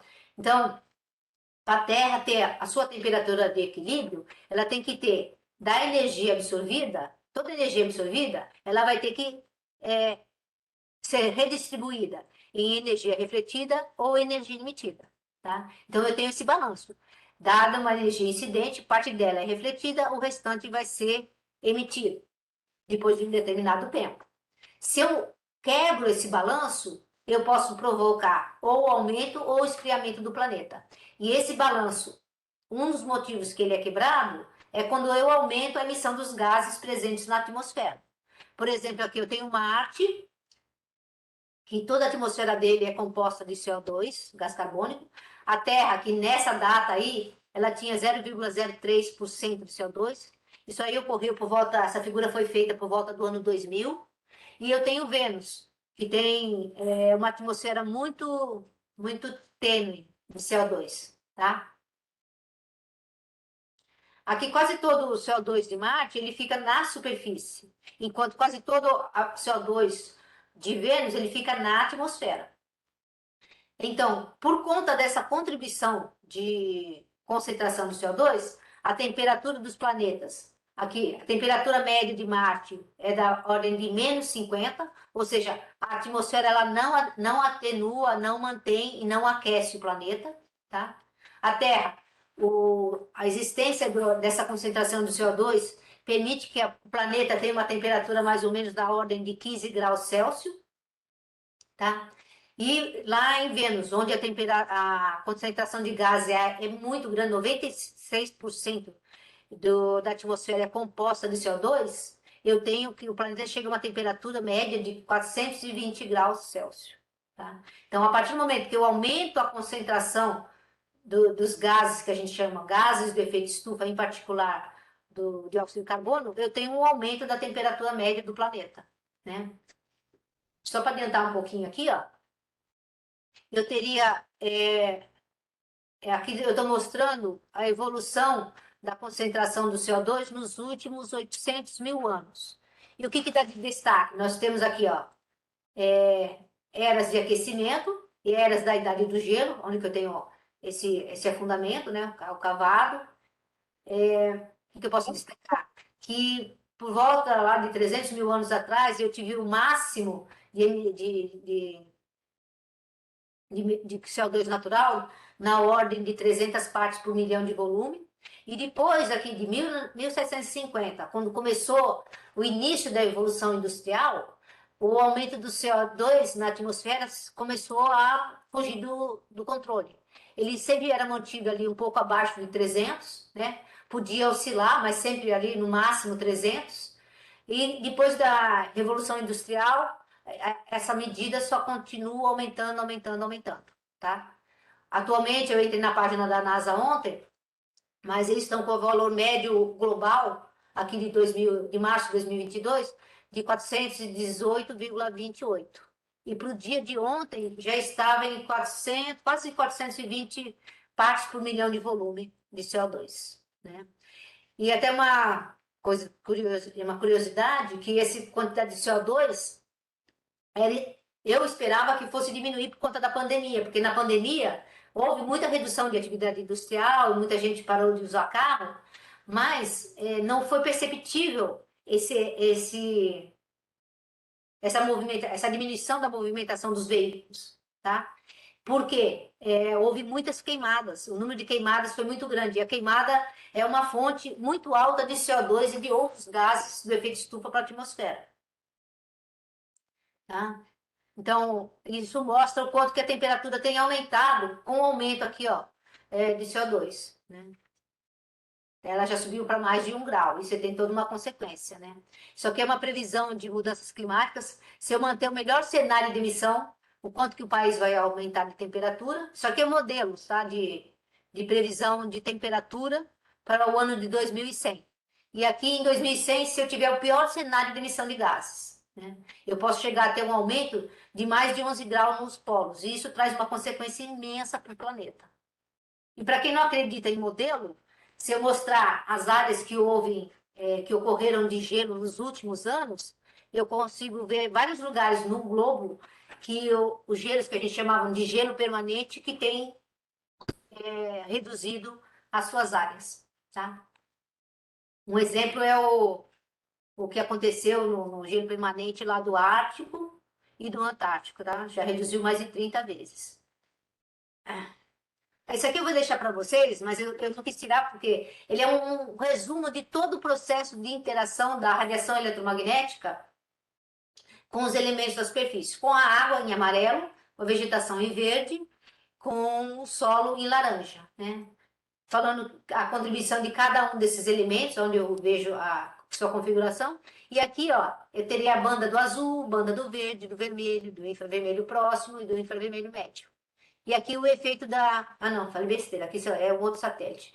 Infravermelho próximo só. E aqui é banda da absorção atmosférica, né? Então, por exemplo, no caso de uma medida feita em campo, tanto orbital como com tripé ou com uma aeronave, eu não vou ter informação nesses comprimentos de onda, porque a atmosfera vai absorver toda a energia. Então, eu só vou ter reprodução completa da reflectância de um objeto quando eu fizer essa medida em laboratório. Então, aqui, ó, eu tenho o meu Sol, que vai estar emitindo energia. Essa energia vai interagir com a atmosfera, vai interagir, atravessa a atmosfera, interage com o meu objeto, com cada um dos elementos da superfície, parte dela é refletida e vai chegar no satélite, tá? Mas, ao mesmo tempo, eu posso ter a atmosfera espalhando energia em direção ao satélite, ou alguns elementos mandando energia mandando radiação ou radiância para o espaço e o satélite detectando.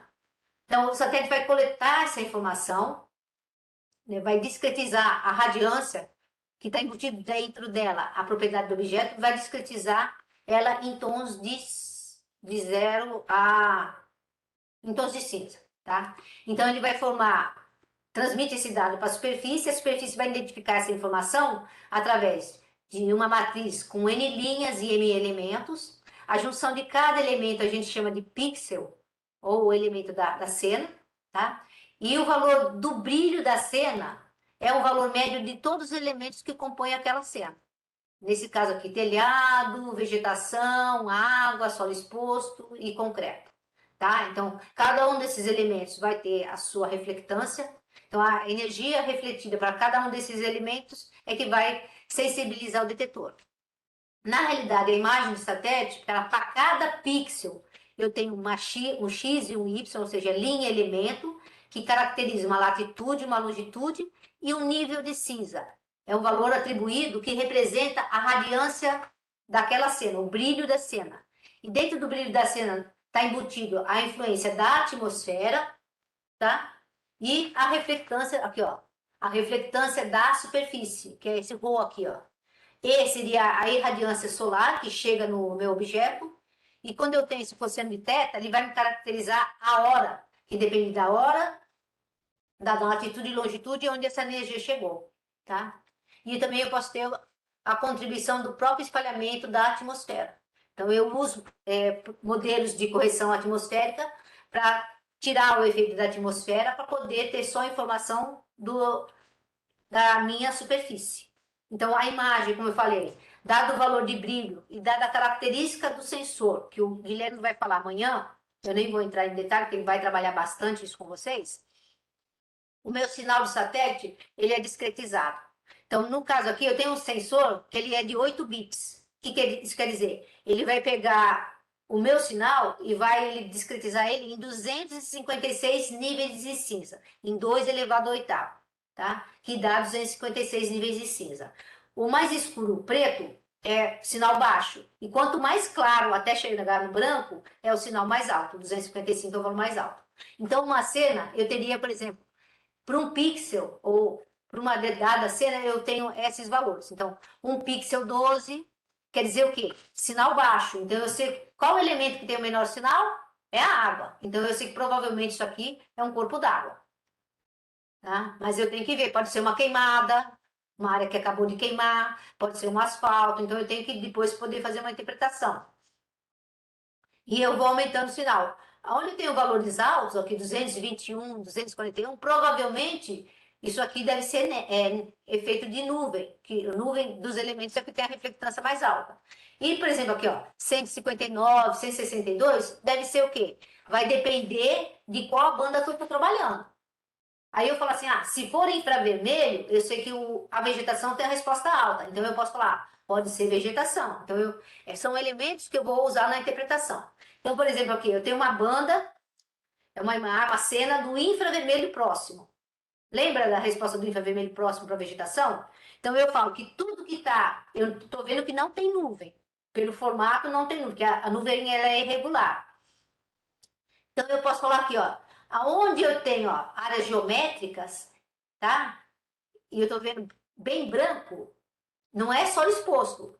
Como eu estou no infravermelho, a resposta mais alta é da vegetação. Então, são áreas de vegetação.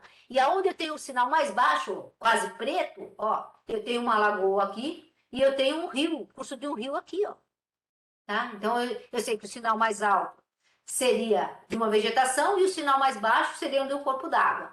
Aí, quando eu faço a composição colorida, fica mais fácil fazer essa interpretação, tá? Mas vai depender de como eu faço a composição colorida, tá? Eu tenho aqui, no caso, uma composição que eu usei imagem do verde, do vermelho e do infravermelho, tá?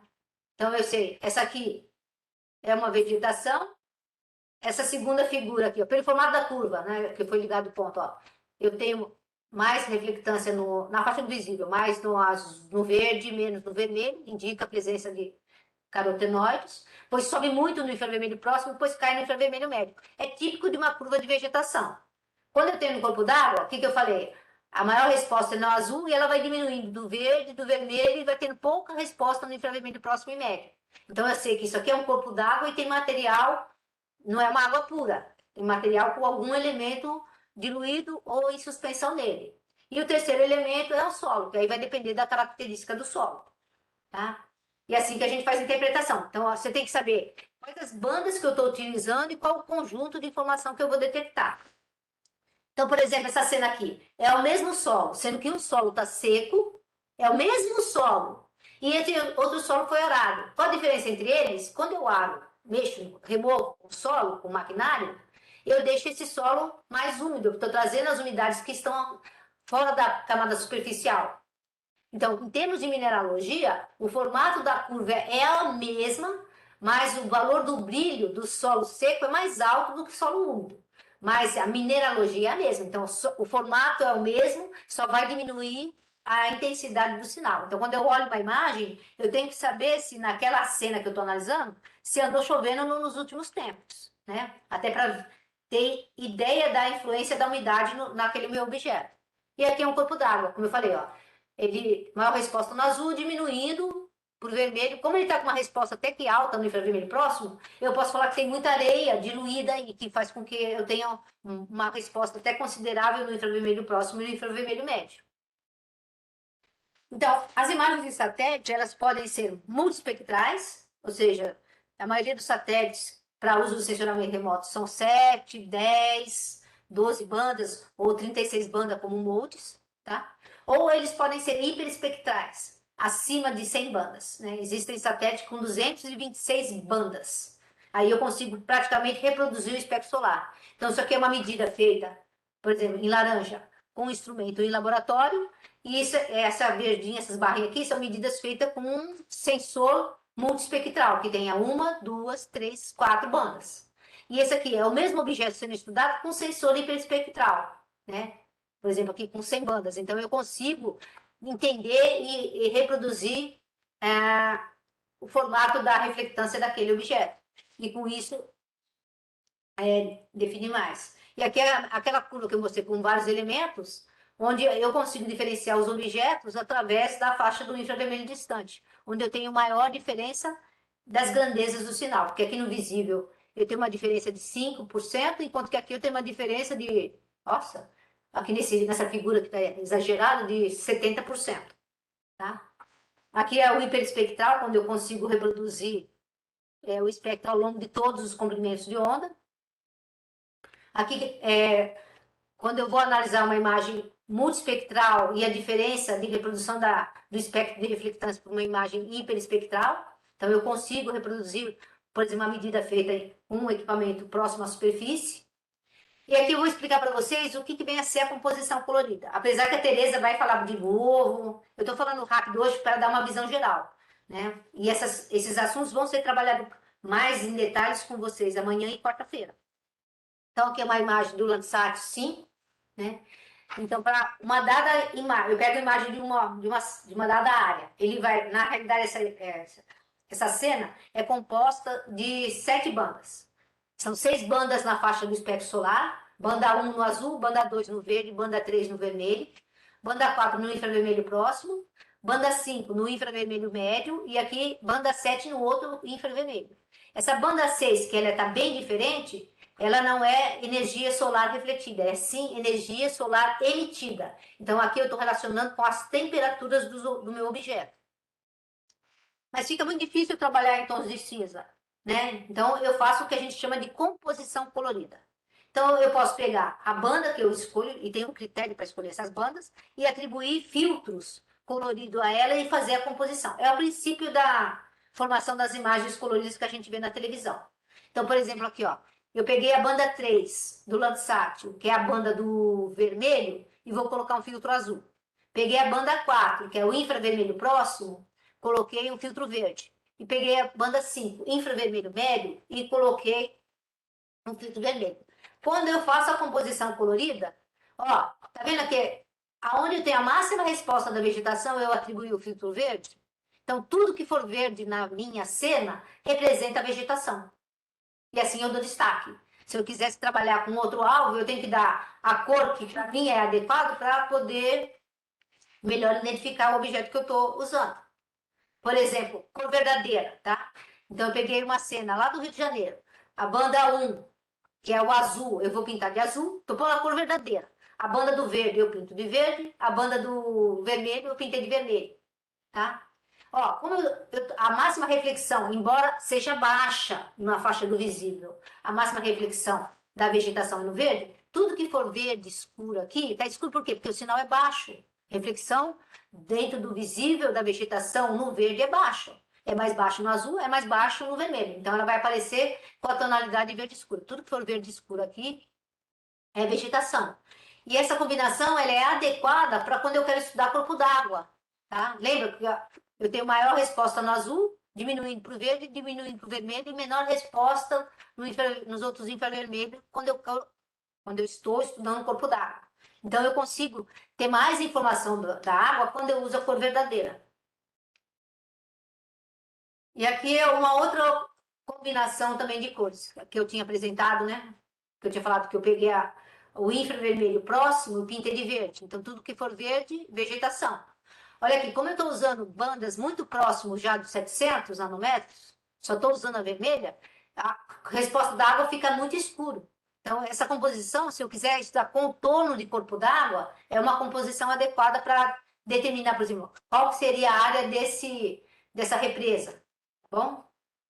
E uma composição muito usada pelo pessoal aqui do INPE é atribuir a cor vermelha para a banda do infravermelho próximo, é onde tem a maior resposta da vegetação. Porque muita gente fala que é muito mais, consegue diferenciar muito, o olho humano consegue diferenciar mais tons de vermelho do que tons de verde, tá? Então, tudo que for vermelho nessa composição colorida é vegetação, porque eu estou atribuindo vermelho na faixa do infravermelho próximo onde a vegetação tem a maior resposta. Tá?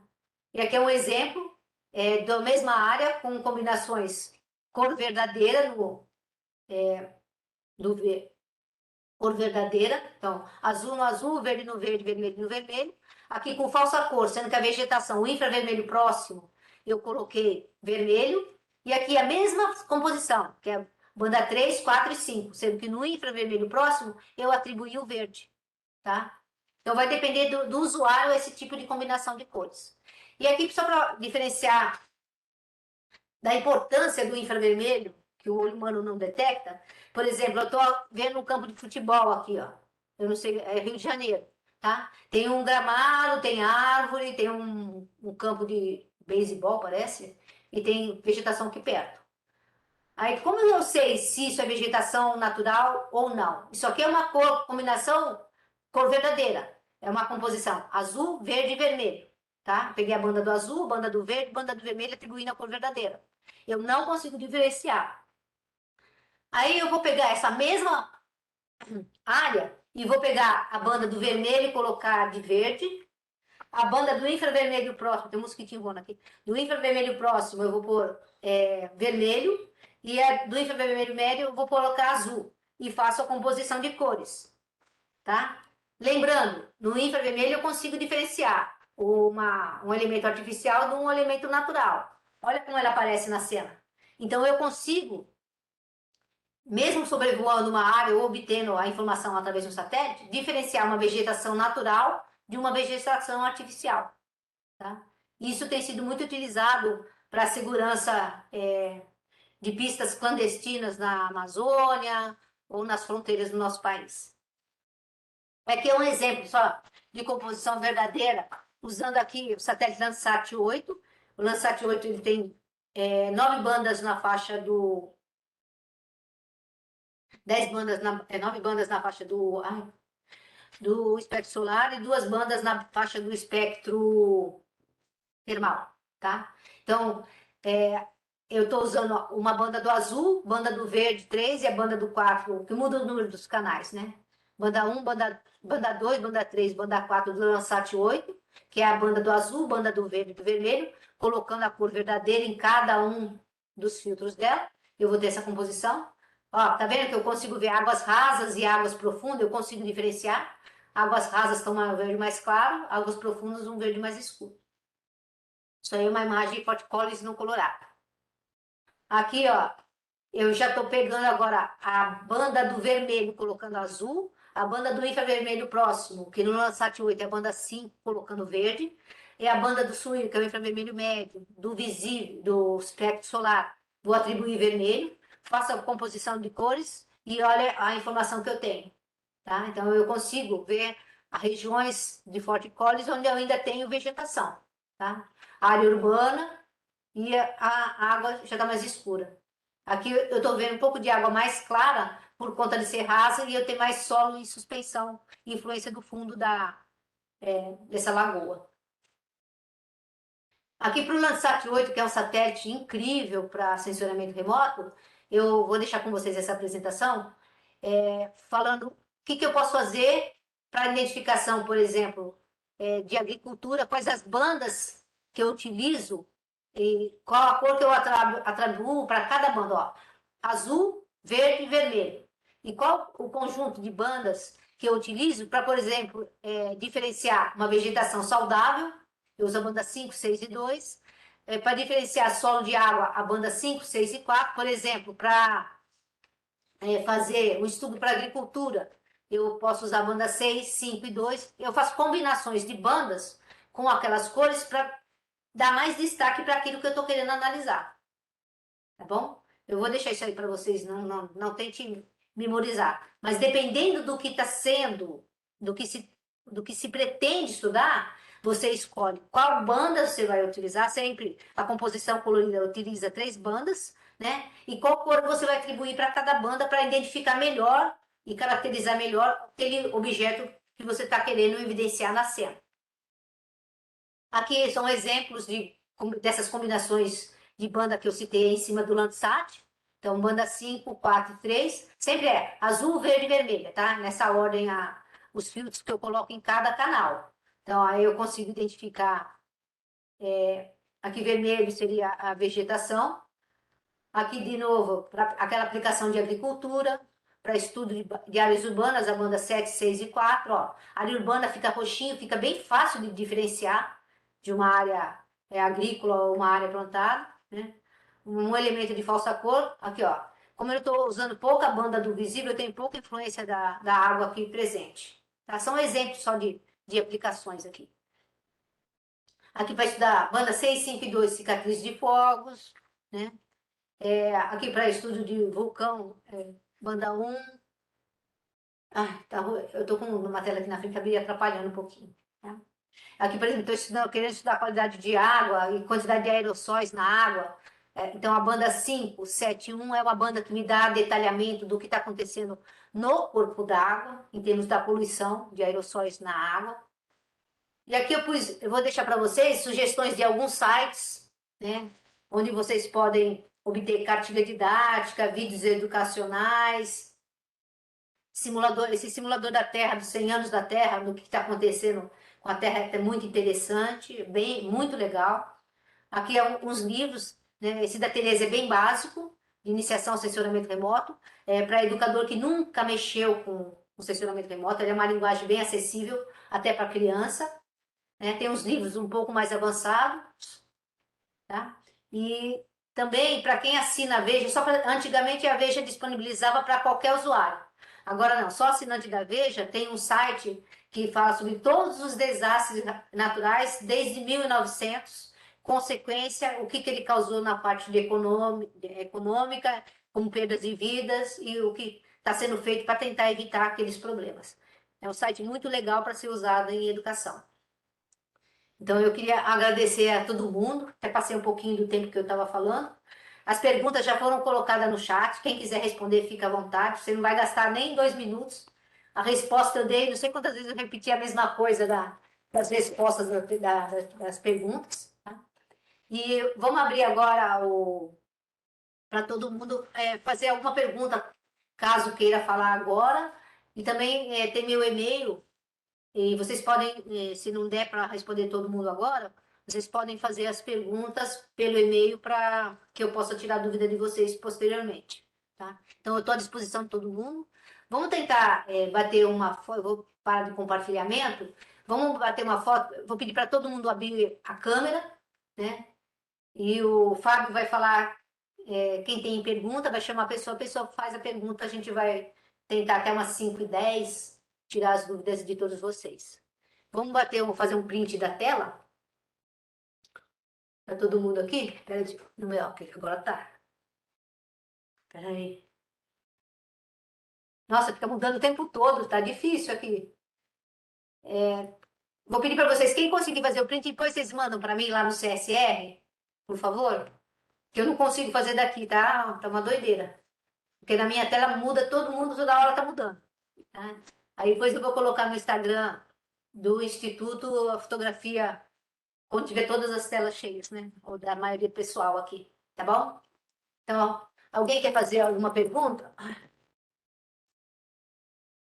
Ô, Beth, mandei no WhatsApp para Mas é o você. seguinte, eu vou colocar o Instagram do Instituto, a página onde vai ser disponibilizada todas as gravações e os PDFs das apresentações, eu coloco por e-mail para vocês, tá bom? Aí todo mundo já fica sabendo onde vai ser disponibilizado. Então, até amanhã eu passo essas orientações para vocês, tá bom? Oi, Adolfo, do México, saúde. Esse ano nós temos 11 países da América, não, 11 países participando, né? Temos países da América do Sul, temos o México, Portugal, Angola não, tem três países da África, então tem bastante países da língua espanhola ou portuguesa participando do evento aqui conosco. Ô, Beth, eu mandei Pessoal, no desculpa se WhatsApp eu para falei você. rápido, é que eu me empolguei um pouquinho com a parte de mudanças Beth, climáticas, porque era o Gilvan sempre que faz a parte de mudanças climáticas, mas ele não vai poder estar aqui semana que vem. E eu convidei uma outra palestrante, que é a Luciana Gatti, que é uma pesquisadora que dá orgulho de ter ela aqui no corpo do INPE, né? Ela teve um artigo publicado numa revista super conceituada, que é a Nature, e ela vai falar um pouquinho, só que ela não vai entrar no detalhe do efeito do gás para o aquecimento do planeta. Ela só vai falar sobre a medição das concentrações, tá bom? Então, aí eu falei, deixa eu falar um pouquinho na apresentação. Por isso que eu passei um pouquinho do tempo previsto. Alguém quer fazer alguma pergunta? Quem quiser, levanta a mão e liga o microfone, por favor. Ô, Beth, tá me ouvindo? Oi, Beth, boa Beth? noite. Não tá me ouvindo. Oi, boa noite. Pode fazer pergunta que quiser. Ó, a gente está no momento, eu vou parar até a gravação, tá? Parei a gravação.